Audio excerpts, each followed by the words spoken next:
Welcome back বন্ধুরা। আজকে আপনাদের জন্য এমন একটি রহস্যজনক বইয়ের সন্ধান নিয়ে এসেছি, যে বইটি হচ্ছে স্বয়ং শয়তানের লেখা, যেটাকে বলা হয় শয়তানের Bible, the Bible of devil.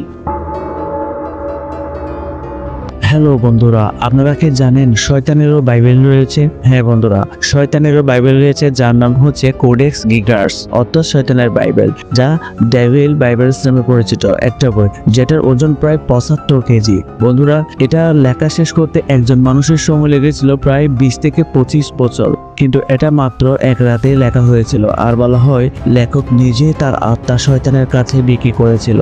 এটি একটি এমন বই যার প্রতি পাতায় অশুভ ছায়া আছে। যে বইটা শেষ করার পর সবাই মারা যায় রহস্যজনকভাবে। আর ভয়ঙ্কর কথা হলো, এই বইতে শয়তানের নিজ হাতে আঁকা বিশাল ছবি আছে। বইটির ইতিহাস: এই বইয়ের নাম কোডেক্স গিগার্স, 1230 খ্রিস্টাব্দে একটি ইউরোপিয়ান মনাস্টারিতে লেখা। বইটির লেখক ছিলেন এক ভিক্ষু, যাকে মৃত্যুদণ্ড দেওয়া হয়েছিল, কারণ সে দাবি করেছিল বইটি সে এক রাতেই শেষ করবে। কিন্তু এত বিশাল বই এক রাতে কি লেখা সম্ভব? মানুষের মুখে শোনা যায় লেখক তার আত্মা শয়তানের কাছে বিক্রি করে, তাই সে এক রাতে 320টার উপর পাতা লেখা সম্ভব হয়। কিন্তু পাতা 290 থেকে 299 পর্যন্ত সম্পূর্ণ অদৃশ্য। কেউ জানে না সেগুলোতে আসলে কি লেখা ছিল। বইটির একটি পাতা ছিল খুব রহস্যজনক। এই পাতায় পুরো পাতা জুড়ে শয়তানের ছবি আঁকা ছিল। মুখ ভর্তি শিং, বড় জিভ, লাল চোখ, এমন চিত্র আর কোনো ধর্মীয় বইতে নেই। বন্ধুরা, কিছু কিছু মানুষের মুখে শোনা যায় তাদের বাপদাদার আমলে নাকি বলা হয়েছিল এই বইটিতে শয়তান নিজেই তার ছবি এঁকেছিল, আর এই ছবিটি যে একবার দেখে সে নাকি প্রাণে বাঁচতে পারতো না।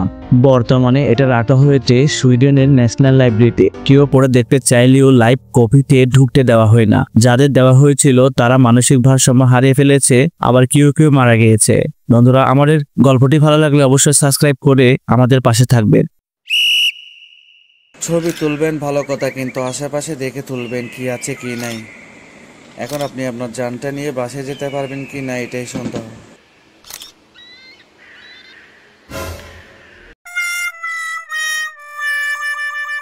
ভিডিওটি দেখার পর আমার গলা শুকিয়ে গিয়েছিল। ভাই, এদের এত সাহস কোত্থেকে পাই? ভাই, এখান থেকে লাফ দিলে এতটুক জায়গায় ফেলে সুইমিং পুলে কিভাবে পড়বে দেখেন। জায়গাগুলি অসম্ভব সুন্দর, কিন্তু মনে হচ্ছে অনেক রিস্ক নেওয়া হয়েছে। এত রিস্ক নেওয়াটা কি ভাই জরুরি ছিল? এখান থেকে পড়লে তো ভাই হাড্ডি শুদ্ধ থাকবে না।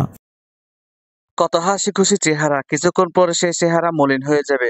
আসলে এমন একটা ভয়ঙ্কর ঘটনা ঘটে যাচ্ছে যা তারা জীবনে কখনো ভুলতে পারবে না।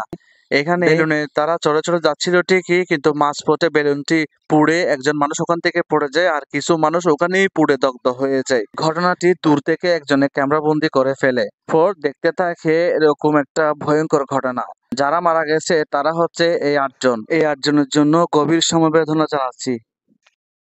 এরকম পাহাড়ি এলাকায় গোসল করার সময় সাবধানে করবেন। দেখেন, এরা গোসল করতে গিয়েছিল, হঠাৎ গর্ত থেকে একটা বড় বিশাল সাপ বেরিয়ে এলো, তারা কোনো রকম বেঁচে গেল। মায়ের ভালোবাসা এমনই হয়, নিজে কষ্ট পাবে অথচ সন্তানদের কখনো কষ্ট পেতে দিবে না। এই ভিডিওটি দেখে এটাই বোঝাই যায়, নিজে ভিজতেছে অথচ বাচ্চাদের কখনো ভিজতে দিচ্ছে না। এটাই হচ্ছে মায়ের ভালোবাসা। বন্ধুরা, ভিডিওটি ভালো লাগলে অবশ্যই একটা সাবস্ক্রাইব করে দিবেন।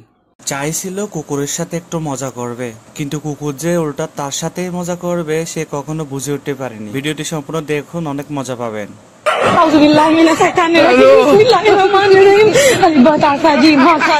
ওভার কনফিডেন্স থাকলে যা হয় আর কি, অনেক মজা পেলাম।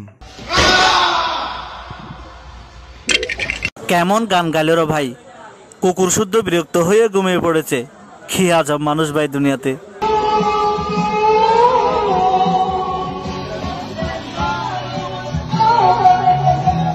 লোকটি যেভাবে নদীর উপর মজা নিচ্ছে, আপনিও কি সেভাবে সেম টু সেম নদীর উপর মজা নিতে চান? তাহলে দেরি না করে আগে একটা লাইক আর সাবস্ক্রাইব করে দিন। বন্ধুরা, স্ক্রু দিয়ে কাঠের বুটে একটা ফ্যান বসান, তারপর মোটরটা একটা পুরাতন ব্যাটারি ফ্যান থেকে খুলে আনেন, নিচে লাগান পাইপ আর স্টিল রডের সাপোর্ট। ব্যাস, হয়ে গেছে। কিছু তার লাগবে আর আপনার স্কাইফ বোট অলরেডি তৈরি হয়ে গেছে। এবার আপনি লোকটির মতো আপনিও পানির উপর এভাবে মজা নিতে পারবেন।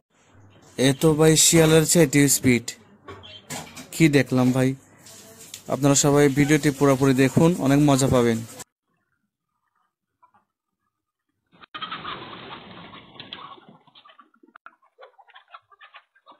আহারে অবুজ পাখিটা মনে করছিল এখান থেকে চুলছিড়ি নিয়ে বাসা বাঁধবে। পাখিটার এই আচরণ দেখে হাসি আটকাতে পারতেছে না।